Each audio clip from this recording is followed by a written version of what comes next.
오늘 제 설교 제목은 바리새인들의 누룩을 주의하라입니다. 누룩은 빵을 만들 때 밀가루 반죽에 집어넣어 부풀어 오르게 하는 발효제입니다. 우리가 평상시에 먹는 빵은 대부분 누룩을 넣은 빵입니다. 누룩 없이 만든 빵은 매우 딱딱하고 퍽퍽합니다. 그런 빵은 맛도 없고 그저 밀가루 본연의 밍밍한 맛이 납니다. 성경의 이스라엘 민족이 이집트에서 해방되는 6월절에 먹는 빵이 바로 그 누룩 없는 빵이었습니다. 사진을 보면 바로 그 누룩 없는 빵 맛자가 나옵니다. 성막 안에 제사장들이 하나님께 바친 진설병이 바로 그 누룩 없는 빵이었습니다. 사진을 보면 누룩 없는 빵 보이고 그 다음 사진을 보면은 그 누룩 없는 빵이 진설병으로 쇼브레드라고 볼 수 있습니다. 예수님께서는 바리새인들의 누룩을 주의하라고 경고하셨습니다. 그 뜻은 밀가루 반죽을 부풀어 오르게 변화시키는 누룩처럼 사람들을 변심시키는 그들의 교훈을 조심하라는 것입니다. 변화는 두 가지, 좋은 쪽과 나쁜 쪽 변화가 있습니다. 예수님은 나쁜 쪽의 변화를 조심하라고 말씀하십니다. 예수님께서는 바리새인들을 아주 싫어하셨습니다. 예수님은 그 당시 유대인들이 싫어하던 이방인들까지도 사랑하셨습니다. 예수님께서는 하나님의 명령을 어긴 죄인들까지도 사랑하셨습니다. 예수님이 어떤 분인지 누가 묻는다면 성경은 그분은 사랑이라고 할 것입니다. 예수님은 그렇게 사랑이 많은 분이고 또한 사랑을 강조하신 분입니다. 예수님은 모든 크리스천들에게 이웃을 사랑하라고 명령하셨고 또 예수님은 원수까지도 사랑하라고 명령하셨습니다. 그래서 예수님은 우리가 사랑함으로 우리가 진짜 크리스천인지 알 수 있다고까지 말씀하셨습니다. 서로 사랑하지 않으면 그 사람은 예수님의 제자가 아닌 것입니다. 성경은 눈에 보이는 형제를 사랑하지 않는 자는 눈에 보이지도 않는 하나님을 사랑할 수 없다고까지 말씀하십니다. 그래서 예수님은 우리들에게 서로 사랑하라는 새 계명을 주셨습니다. 그런 사랑의 예수님이 바리새인들을 아주 싫어하셨습니다. 예수님이 그들을 싫어하신 정도가 아니라 아주 미워하셨습니다. 성경을 보면 예수님은 그들에게 화 있을진저라고 여러 번 그렇게 비난하셨습니다. 화 있을진저라는 말은 너희에게 재앙과 저주가 있을 것이라는 뜻입니다. 그렇게 사랑을 강조하신 예수님이 왜 바리새인들에게는 그런 저주까지 하신 것입니까? 그것은 바로 그들의 위선 때문이었습니다. 예수님은 그들을 겉과 속이 다른 위선자라고 비난하셨습니다. 소경된 바리새인아, 너는 먼저 안을 깨끗이 하라. 그리하면 겉도 깨끗하리라. 화 있을진저 외식하는 서기관들과 바리새인들이여, 회칠한 무덤 같으니 겉으로는 아름답게 보이나 그 안에는 죽은 사람의 뼈와 모든 더러운 곳이 가득하도다. 이와 같이 너희도 겉으로는 사람에게 옳게 보이되 안으로는 외식과 불법이 가득하도다 하셨습니다. 겉으로는 회칠한 무덤처럼 아름답게 보이나 그 안에는 죽은 사람의 뼈와 모든 더러운 것이 가득하다고 예수님께서 그들에게 말씀하셨습니다. 그 당시 유대인들은 부정한 것을 만지지 않기 위해 무덤을 어두운 밤에라도 잘 보이도록 하얗게 회칠을 하였습니다.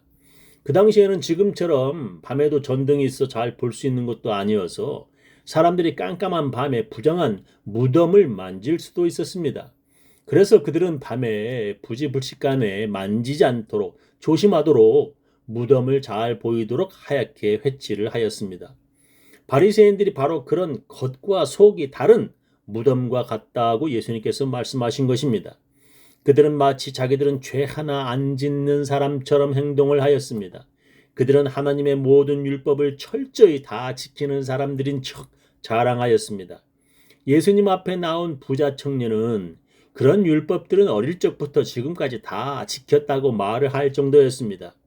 그들은 하루에 3번 기도하였고 일주일에 2번 금식하였습니다.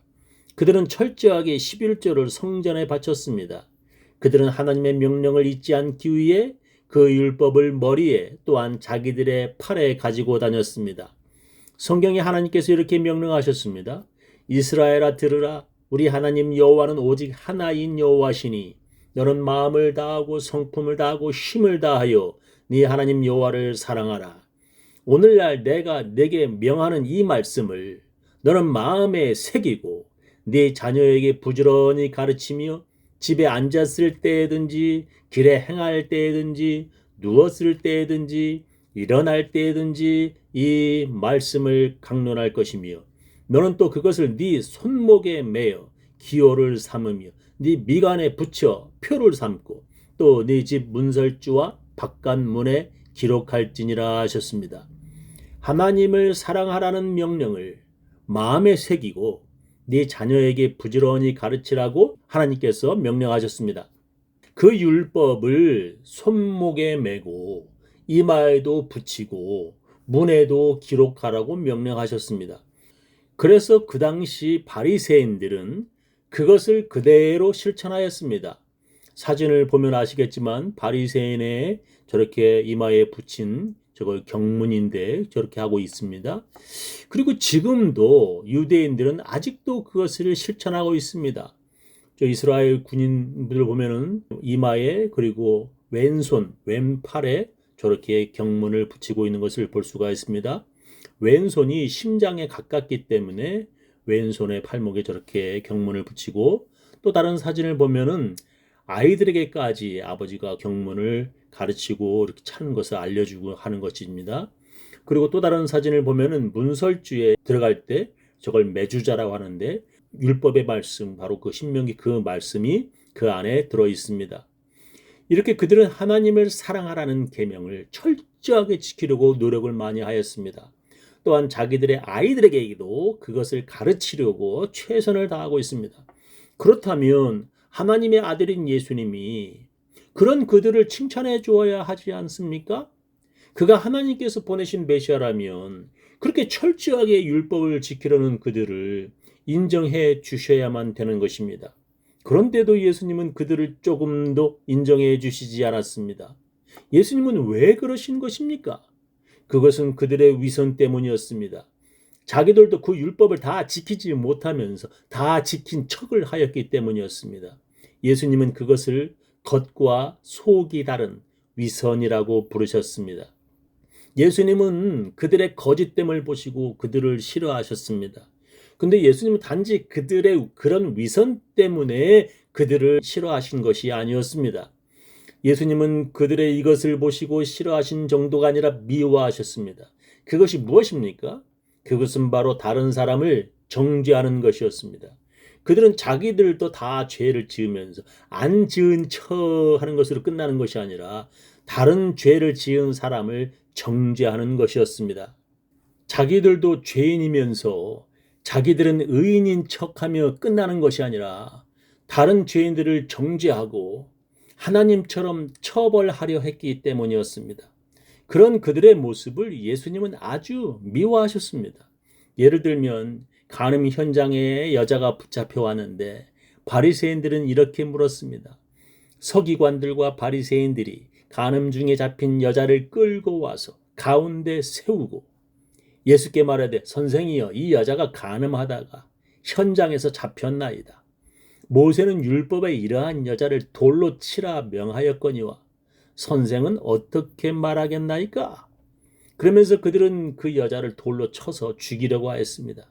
그러자 예수님은 자리에 앉아 손가락으로 땅에 쓰셨습니다. 그리고 그런 그들에게 이렇게 말씀하셨습니다. 저희가 이렇게 말하면 고소할 조건을 얻고자 하여 예수를 시험함이라라. 예수께서 몸을 굽히사 손가락으로 땅에 쓰시니 저희가 묻기를 마지 아니하는지라.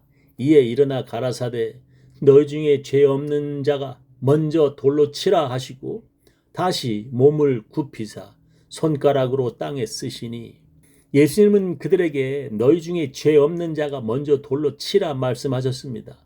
그리고 또 몸을 굽히셔서 손가락으로 땅에 쓰셨습니다. 예수님은 2번이나 땅에 글을 쓰셨습니다. 아마 사람들은 예수님이 뭐라고 쓰셨는지 몹시 궁금했을 것입니다. 어떤 신학자들은 예수님이 그때 뭐라고 쓰셨는지 여러 추측을 했습니다. 어떤 사람은 예수님이 너의 자신을 알라, 너희들도 죄인이다. 어떤 사람은 하나님은 정의보다도 사랑과 은혜의 하나님이시다. 이런 여러 추측들을 했습니다. 저는 예수님이 첫 번째 쓰신 글은 주위의 돌을 손에 쥔 그들의 이름을 쓰셨을 것이라고 추측합니다. 그래도 그들은 돌로 그 여자를 치려고 할 때 예수님은 두 번째로 그들의 이름 옆에 그들이 간음한 사람들의 이름을 쓰셨을 것이라고 저는 추측합니다.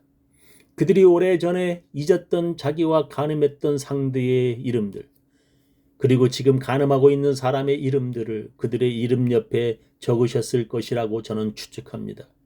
그 이름들을 보고 그들은 깜짝 놀라고 부끄러워 다들 돌을 버리고 그 자리를 떠났을 것입니다. 그들이 모두 떠나자 예수님께서 그 여자에게 이렇게 말씀하십니다. 저희가 이 말씀을 듣고 양심의 가책을 받아 어른으로 시작하여 젊은이까지 하나씩 나가고 오직 예수와 그 가운데 섰는 여자만 남았더라. 예수께서 일어나사 여자 외에 아무도 없는 것을 보시고 이르시되 여자여 너를 고소하던 그들이 어디 있느냐? 너를 정죄한 자가 없느냐? 대답하되 주여 없나이다. 예수께서 가라사대 나도 너를 정죄하지 아니하노니 가서 다시는 죄를 범치 말라 하시니라. 예수님께서 그 여자에게 나도 너를 정죄하지 아니하노니 가서 다시는 죄를 범치 말라 말씀하셨습니다. 그 여자가 그 후로 다시는 그 어떤 죄도 범치 않을 수 있습니까? 사람이라면 그 누구라도 예수님께 용서받은 그 후로 다시는 아무런 죄도 안 지을 수가 없습니다. 우리는 모두 죄를 짓고 용서받은 후에도 또 죄를 짓는 그런 약한 존재들입니다. 그렇다면 예수님은 그런 것도 모르시고 말씀하셨다는 것입니까? 아닙니다. 그렇다면 예수님께서 그렇게 말씀하신 뜻이 무엇입니까? 나도 너를 정죄하지 아니하노니 너는 가서 다시는 그들이 너에게 했던 그런 함부로 정죄하는 죄를 범하지 말라는 뜻입니다.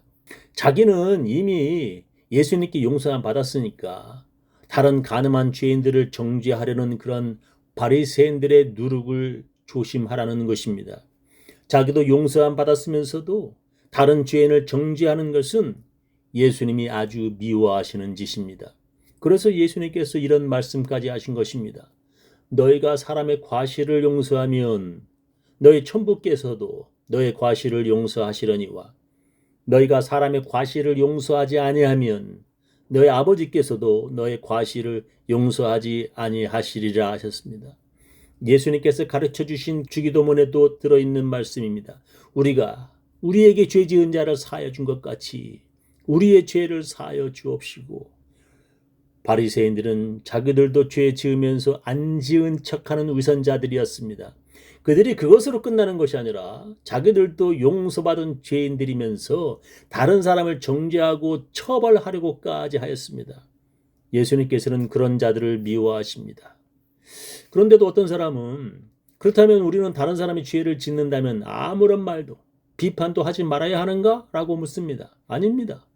우리는 누가 잘못하는 것이 있다면 비판할 수 있습니다. 또한 침묵하지 말고 그런 잘못과 죄악을 들추어내기도 해야 합니다. 그런데 성경은 그 잘못한 사람이 나의 형이고 나의 동생이고 나의 아버지고 나의 아들, 나의 딸이라고 생각해 보라고 말씀하시는 것입니다. 더러운 죄를 지은 자가 나의 아내이고 나의 남편이라면 당신은 많은 사람들 앞에서 그 죄를 들추어내서 온 동네 사람들에게 알리며 그토록 재미있어 하지 않으려 할 것입니다. 성경에 동생이 자기 아버지의 재산을 모두 가지고 탕진하고 거지가 되어 집으로 돌아왔습니다. 근데 아버지는 기뻐서 잔치를 했고 저녁에 일터에서 돌아오던 그의 형은 화가 나서 집에도 들어가지 않으려고 했습니다. 그러나 그의 아버지는 그 아들에게 너의 동생이 죽었다가 살아 돌아왔으니 함께 잔치에 참여하자고 권합니다. 하나님께서는 그 형이 동생의 죄를 들추어내어 돌을 던지는 것보다 돌아온 동생과 함께 즐거워하기를 원하십니다. 죄를 지은 사람을 보면 제일 먼저 우리가 할 것은 그 죄인을 손가락질하는 것보다 자기를 먼저 돌아보고 자기도 그런 죄를 저지르지 않도록 조심해야 합니다. 그러나 바리새인들은 그렇게 하지 않았습니다. 자기들도 그런 죄를 지었으면서도 다른 죄인들을 정죄하려고 하였습니다. 예수님께서는 그런 자들을 미워하십니다. 두 사람이 성전에서 기도를 하고 있었습니다. 하나는 바리새인이었고 다른 사람은 죄인인 세리였습니다. 예수님은 그 두 사람 중에서 죄인 세리의 기도를 더 인정해 주셨습니다. 그렇다면 우리는 세리처럼 죄인이 되어야 합니까? 우리가 교회에 11조 열심히 하는 바리새인보다 헌금도 하지 않는 세리가 되어야 합니까? 아닙니다. 예수님께서 원하시는 것은 정죄하는 자보다 돌아와 회개하는 자를 더 기뻐하신다는 것입니다. 목사도 교회 안에서 바리새인처럼 다른 교인들을 정죄하는 사람보다 차라리 돌아온 자가 더 낫습니다. 교회도 다른 사람을 정죄하는 열심 있는 교인보다 차라리 돌아온 죄인이 더 낫습니다. 저는 우리 교인들 모두 예수님께서 기뻐하시는 사람들 다 되시기를 예수님의 이름으로 축원합니다.